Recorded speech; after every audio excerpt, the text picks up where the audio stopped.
नमस्कार, आप देख रहे हैं कैपिटल एक्सप्रेस न्यूज और मैं हूं आपके साथ स्वाति। तो चलिए रुक करते हैं आज की ताजा खबरों की ओर। जबलपुर के संजीवनी नगर थाना पुलिस को एक बड़ी सफलता हाथ लगी है।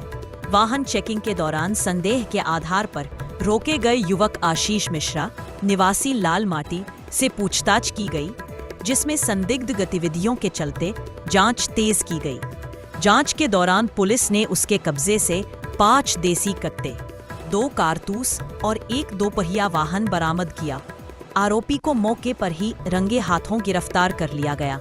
इस संबंध में एडिशनल एसपी पल्लवी शुक्ला ने जानकारी देते हुए बताया कि आशीष मिश्रा का आपराधिक रिकॉर्ड पहले से मौजूद है और उसकी पृष्ठभूमि की जांच की जा रही है।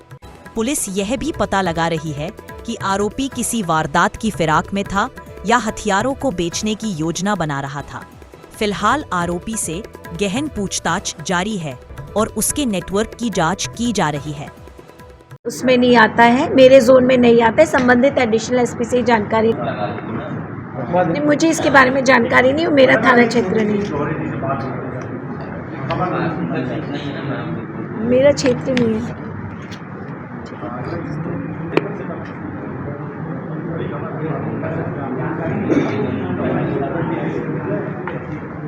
ठीक,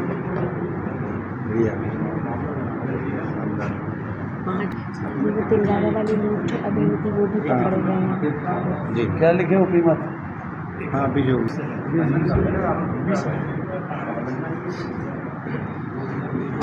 द्वारा पुलिस को सूचना प्राप्त हुई थी कि एक लड़का लगभग 36 वर्षीय अंधमुख बाईपास के आसपास होंडा शाइन बाइक से घूम रहा है।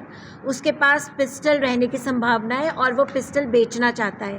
तत्काल जैसे ही मुखबिर द्वारा सूचना प्राप्त हुई, थाना प्रभारी द्वारा तत्परता दिखाते हुए पुलिस टीम का गठन कर उसको राउंड अप किया गया।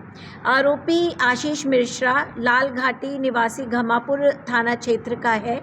जैसे ही उसकी तलाशी ली गई, उसके पास से 5 देसी कट्टा और 2 कारतूस जब्त किए गए हैं। कहाँ से लाते थे किसको बेचने जा रहे हैं? सोर्स उन्होंने बताया है, जो कि विवेचना में लिया गया है। अभी उसका सीडीआर एनालिसिस किया जा रहा है। पीआर पर रहेगा आरोपी। उसके बाद कहाँ से वो लाता था और उसने प्रीवियसली कहाँ कहाँ बेचा है, इस सब के बारे में हम जानकारी निकालेंगे। ये सब पीआर पर जो मुलजिम बताएगा, आरोपी बताएगा, उसके आगे चेन बनाई जाएगी। इसका आपराधिक रिकॉर्ड 1 है। पहले भी इसने बेलगांव थाना क्षेत्र में ये राउंड अप किया जा चुका है। वहाँ पर भी ये पिस्टल के संबंध में ही अरेस्ट किया गया था।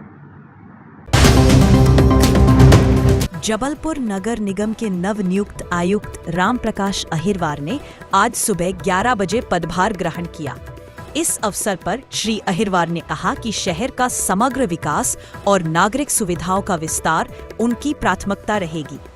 उन्होंने बताया कि नगर निगम का मुख्य उद्देश्य नागरिकों को मूलभूत सुविधाएं प्रदान करना है, जिसमें सड़क, पानी, बिजली और स्वच्छता शामिल है।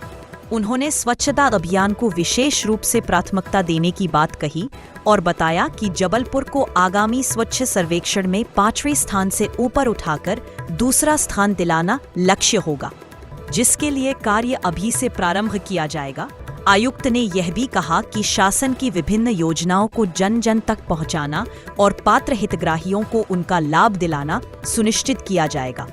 उन्होंने सभी विभागों से समन्वय बनाकर कार्य करने और नागरिकों के सहयोग से शहर को स्मार्ट और स्वच्छ बनाने का आह्वान किया। आज नगर निगम आयुक्त का मैंने यहाँ पदभार ग्रहण किया है और पूरी सभी निगम की टीम के साथ परिचय लिया है और जो हमारी महत्वपूर्ण योजनाएं हैं और जो शासन की फ्लैगशिप स्कीम्स हैं, उनको आगे बढ़ाना और उनमें अच्छा प्रदर्शन करना हमारी प्राथमिकता में रहेगा। सभी के साथ सहयोग और समन्वय के साथ हम लोग काम करेंगे। उम्मीद है कि आप सभी का भी हमको इसमें सहयोग मिलता रहेगा। प्रदेश भर के किसानों की समस्याओं को लेकर आज उज्जैन में कांग्रेस पार्टी द्वारा किसान न्याय यात्रा और वोट चोर गद्दी छोड़ आंदोलन का आयोजन किया गया। कार्यक्रम की शुरुआत आगर रोड स्थित चिमनगंज कृषि उपज मंडी में विशाल जनसभा से हुई, जिसमें करीब 10,000 किसान शामिल हुए। सभा को सचिन पायलट, दिग्विजय सिंह, हरीश चौधरी, जीतू पटवारी, जयवर्धन सिंह और अजय सिंह जैसे कांग्रेस के दिग्गज नेताओं ने संबोधित किया। दिग्विजय सिंह और जीतू पटवारी ने प्रदेश सरकार के लैंड पूलिंग एक्ट का तीखा विरोध किया। वहीं मुख्यमंत्री के विवादित बयान पर जवाब देते हुए जीतू पटवारी ने गौशालाओं में हो रही गायों की मौत और सड़कों पर हो रहे हादसों का मुद्दा उठाया। उन्होंने चेतावनी दी कि 15 दिनों के भीतर कांग्रेस आवारा गायों को इकट्ठा कर कलेक्टर कार्यालय भेजेगी। सभा के बाद किसान न्याय यात्रा मंडी से निकलकर बीमा चौराहा, चुराय कला फाटक होते हुए चामुंडा माता मंदिर चौराहे पहुंची, जहां एडीएम अत्येंद्र सिंह गुर्जर को किसानों की समस्याओं को लेकर ज्ञापन सौंपा गया। वो सदैव अमर रहेगी। हमारे बीच उपवास करना चाहता हूं कि अभी पूरे देश ने सुना कुछ दिन पहले कि प्रधानमंत्री मोदी जी,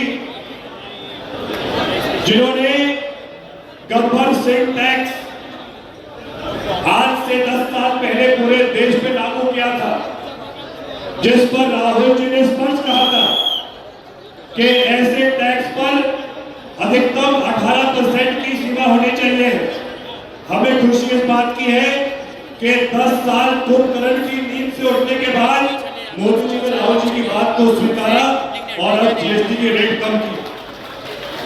लेकिन मैं सचिन पायलट जी से, हरीश चौधरी जी से एक बात कहना चाहता हूं, पूरे देश में सिर्फ जीएसटी है, लेकिन एकमात्र मध्य प्रदेश है जहां जीएसटी के साथ साथ नारायण टैक्स भी लगता है।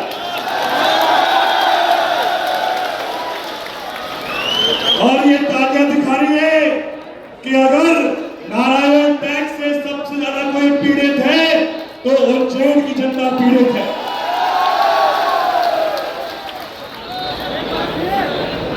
साथियों, मैं आप सबसे अर्ज करना चाहता हूं कि आज किसानों की क्या स्थिति है आप सब मेरे से बेहतर जानते हैं, और हमारा सौभाग्य है कि हमारे बीच एक देश के ऐसे किसान नेता आए हैं जिनकी कन्याकुमारी से लेकर कश्मीर तक मांग रहती है। मैं सचिन पायलट साहब को अर्ज करना चाहता हूं, आज मैं भोपाल से उज्जैन के बीच में सीहोर और देवास के क्षेत्र को देख रहा था। सोयाबीन की फसल में पीले मोजे की प्रकोप लग गई, पूरी सोयाबीन नष्ट हो गई है। लेकिन अफसोस की बात है कि पूरी फसल नष्ट होने के बाद आज दिन तक भाजपा की सरकार ने कोई भी सर्वे का आदेश नहीं दिया है, ना कोई मुआवजा दिया।